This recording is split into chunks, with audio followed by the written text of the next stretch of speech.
காதலிச்சு புரிஞ்சு போயிருக்கவங்களுக்கு மட்டும்தான் அது வேலை செய்யும். புதுசா காதலிக்கிறவங்களுக்கு அது வேலை செய்யாது. ஒரு எலுமிச்சம்பழத்துல வசியம் அப்படின்னு எழுதிக்கங்க, வசியம்னு எழுதிக்கங்க. அடுத்த எலுமிச்சம்பழத்துல பாத்தீங்கன்னா மோகனம், இந்த மாதிரி மோகனம்னு எழுதிக்கங்க. அடுத்த எலுமிச்சம்பழத்துல பாத்தீங்கன்னா ஆகர்ஷணம். இப்ப இந்த வசியம்னு இருக்க இடத்துல மேல என் காதலன் அல்லது என் காதலி அப்படின்னு எழுதிட்டு அவங்க பேரு எழுதிக்கலாம். என் காதலன் அப்படின்னு போட்டு அவங்க பேரை போட்டு வசியம் அப்படின்னு போட்டுங்க. அதே மாதிரி என் காதலன் அப்படின்னு போட்டு காதலி அப்படின்னு போட்டு மோகனம், அதே மாதிரி என் காதலி என் காதலன் ஆகர்ஷணம் அப்படின்னு போட்டு இந்த மாதிரி எழுதி நீங்க துளசி செடிக்கு கீழே பொறிச்சு வச்சுட்டீங்கனாலே போதும். உங்களுக்கு வந்து இது 100% வேலை செய்யும்.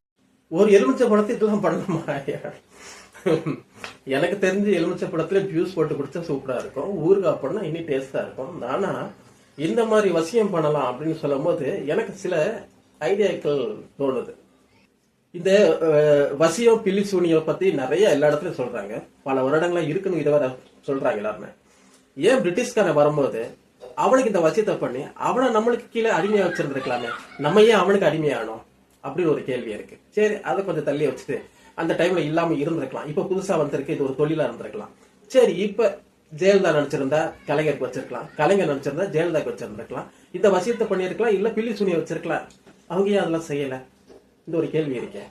இங்க பில்லி சூனியை வச்சுதான் எல்லாமே பண்ண முடியும்னா ஏன் டாடா பிர்லாக்கு வச்சிருக்கலாமே? அவரால் முன்னேறி இருக்க முடியாது. ஏன் அம்பானிக்கு வைக்கலாம்? அம்பானிக்கு எவ்வளவோ விரோதிகள் இருக்காங்க, அம்பானிக்கு வச்சிருக்கலாமே, வைக்க முடியல. இங்க ஏன் நடிகை கூட வச்சிருக்கலாம், நடிகைக்கு வச்சு நான் வசியம் பண்ணி அந்த நடிகையோட இதுலயே வாழ்ந்துட்டு சந்தோஷமா இருந்திருக்கலாம். ஏன் அது முடியல? ஏன்னா இது ஒரு ஏமாற்ற ஒரு பெரிய தொழில். நான் இதை பற்றி ஒரு ஆர்டிகிள் எழுதிருக்கேன், இது என் மேகசின்ல. அதுல எழுதுறது என்னதுன்னா, இது மக்களுக்கு புரிய மாட்டேங்குது. இந்த கிளி தோசியில் சொல்றவன் கடைசி வரைக்கும் அந்த மரத்தடியிலே இருந்து செத்து போயிடுவான். கேட்டனா கருமான்னு சொல்லுவாங்க, குருமான்னு சொல்லுவாங்க. கருமா குருமான். நம்ம ஏதாவது ஒண்ணு கேட்டோம்னா, ஏதாவது ஒரு நீங்க ஏன் இப்படி இருக்கீங்க அப்படின்னு சொல்லி கேட்டோம்னா கருமா குருமாக்கு போயிடுவாங்க. சோ இந்த மாதிரி வியாபாரத்தை தயவு செய்து யாரும் ஆதரிக்காதீங்க. ஏன்னா ரியாலிட்டி தான் லைஃப்ல எப்பவுமே முக்கியம். நம்ம வசியம் பண்ணா எதுவுமே கிடைக்காது. இந்த எலுமிச்சை பழத்தை வச்சு என்ன செய்யலாம்னா, ஊறுகாப்பட்டா நல்லா இருக்கும். நல்லா பழைய சோறுக்கு வச்சு சாப்பிட்டா செம்ம டேஸ்டா இருக்கும். அதை விட்டு இந்த வெயிலுக்கு இந்த வெயிலுக்கு கண்டிப்பா ஜூஸ் போட்டு குடிச்சா நல்லா இருக்கும். ஆனா வசியம் சொல்ற ஒரு இது கூட நடக்காது. தயவு செய்து இதை யாரும் நம்பாதீங்க. இது மாதிரி விஷயங்களை ஆதரிக்காதீங்க. இவங்களோட டார்கெட் முக்காவாசி நடுத்தர மக்களும் படிப்பறிவு இல்லாத மக்களும் தான் இவங்களோட முதல் டார்கெட். அவங்களுக்கு தான் இதை பற்றி எதுவுமே விழிப்புணர்வு இல்லாம இருக்கிறாங்க.